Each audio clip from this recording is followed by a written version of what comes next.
Bonjour à tous. L'IA, l'intelligence artificielle, joue un rôle primordial dans la transformation digitale que nous connaissons aujourd'hui. Alors en matière de B2B, cette approche permet de développer de nouvelles stratégies, on s'en doute, marketing, pour obtenir encore plus de prospects et bien entendu encore plus de clients.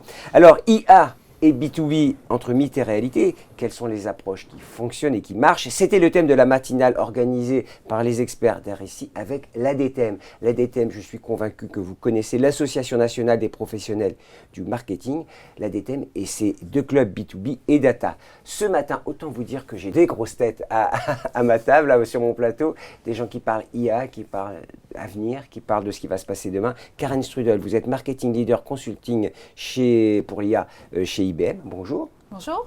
Maurice Ndiaye, vous êtes partner, c'est-à-dire associé tout simplement, directeur associé de Signomia et président du club IA et Data à l'ADTM. Bonjour. Brigitte Robin-Lenezé à ma gauche, vous êtes directrice marketing Western KSB et surtout présidente du club B2B et ADTM. Et puis celui qui sera toujours avec nous pour ces matinales B2B, Laurent Olivier, directeur général d'RSI, l'agence B2B du groupe EPOCA. Bonjour Laurent, bonjour à tous. Bonjour. Alors Brigitte, première question. Pour vous, vous représentez l'ADTM, un club B2B. Alors, c'est quoi l'ADTM, on rappelle, puisque vous êtes un des principaux, l'association partenaire de cet événement? Alors, l'ADTM, c'est la plus grande association de professionnels du marketing en France et qui a une grande diversité d'approches marketing avec de très nombreux clubs. Ici, je représente le club Business to Business. B2B, voilà, j'allais y venir. Alors, précision, l'ADTM B2B.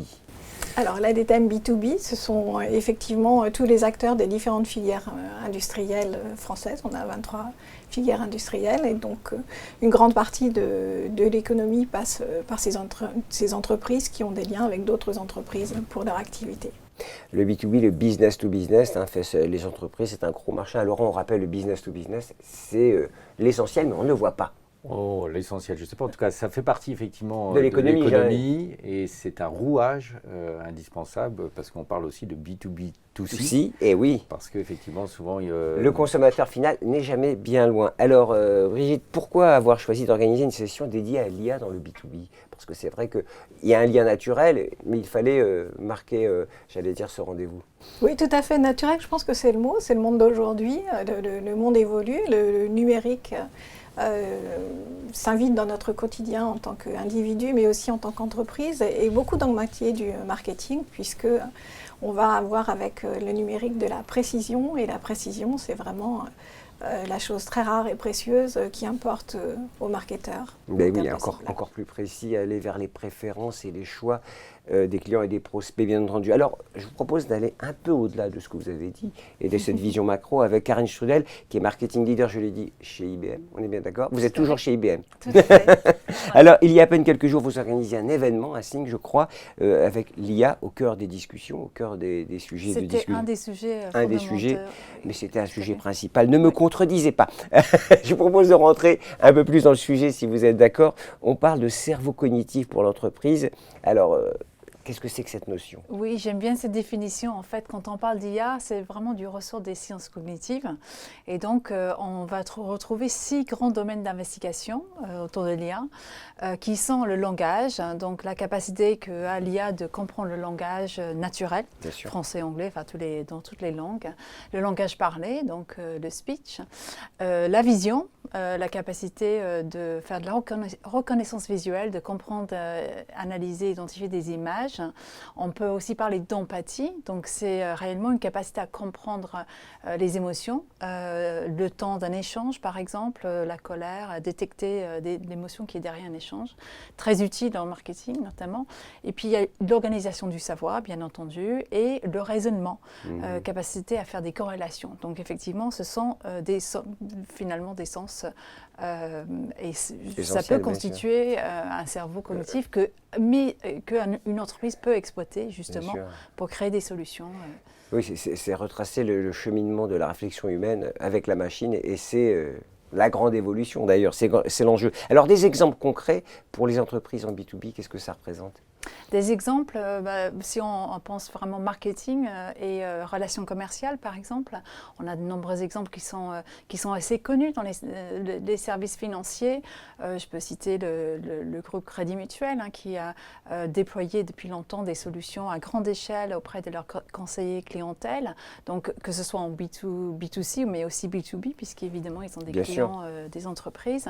Donc ils utilisent des assistants virtuels qui va vraiment venir... les fameux chatbots. Ouais, je préfère le terme assistant virtuel parce que ça va au-delà. Un chatbot n'est pas assistant forcément... virtuel. Voilà, n'est pas forcément de l'IA. Un chatbot n'est pas forcément. Vous avez raison. Ça Alors peut utiliser une brique IA et pas totalement. Voilà, un assistant virtuel va aller un peu plus loin et être capable de venir en support vraiment à un agent commercial pour lui apporter des réponses, aider à trouver justement le produit en adéquation avec le client qu'il a en face de lui, par exemple, l'aider à gérer et à traiter ses emails.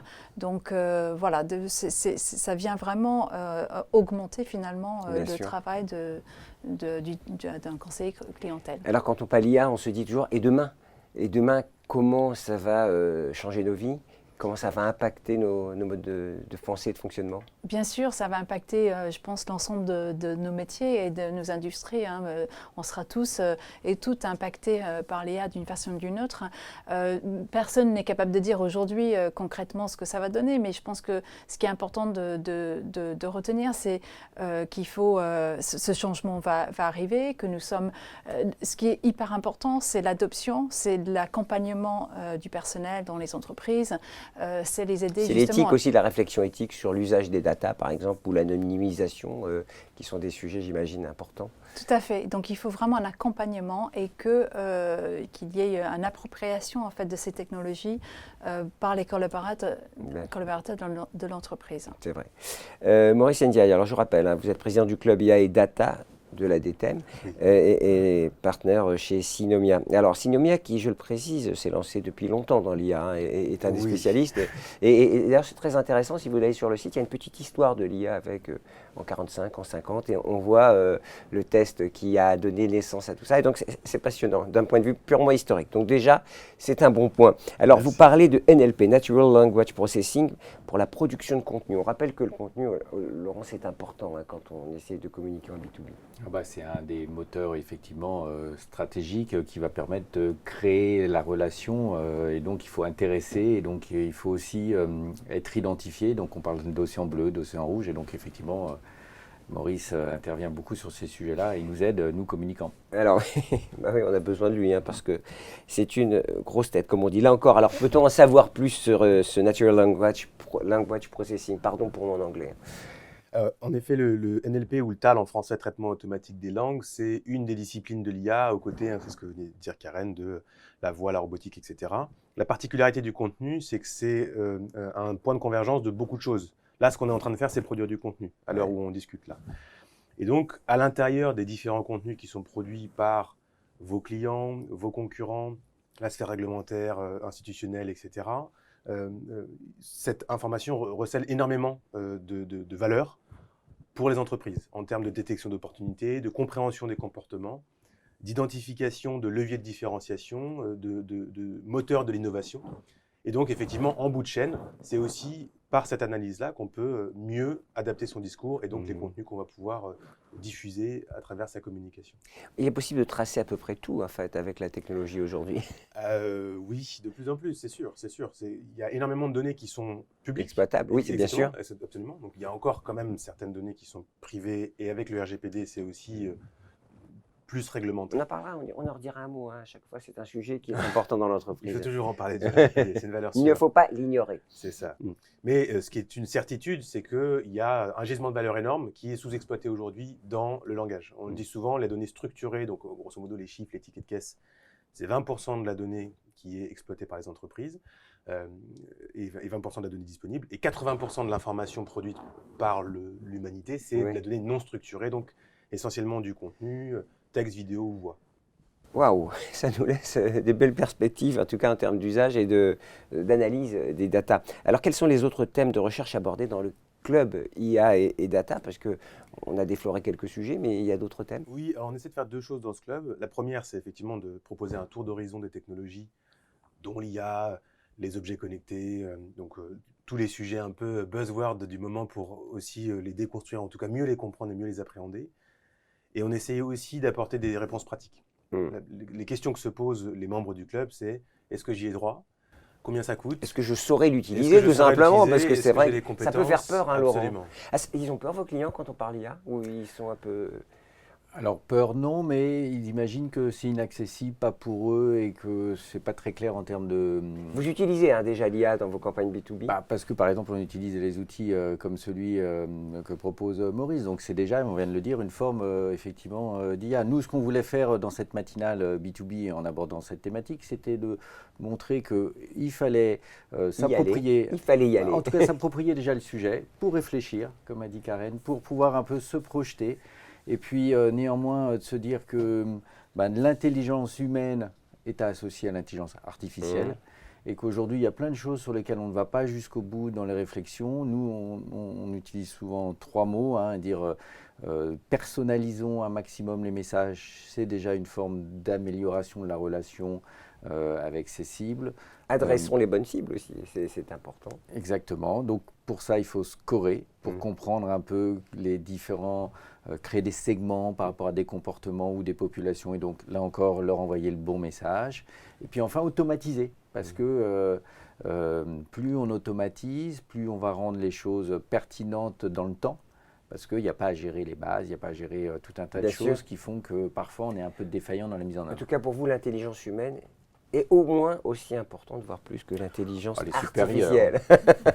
Merci beaucoup Laurent, on en sait beaucoup plus sur l'IA, l'intelligence artificielle. Merci à vous, c'était passionnant, vraiment j'ai beaucoup appris.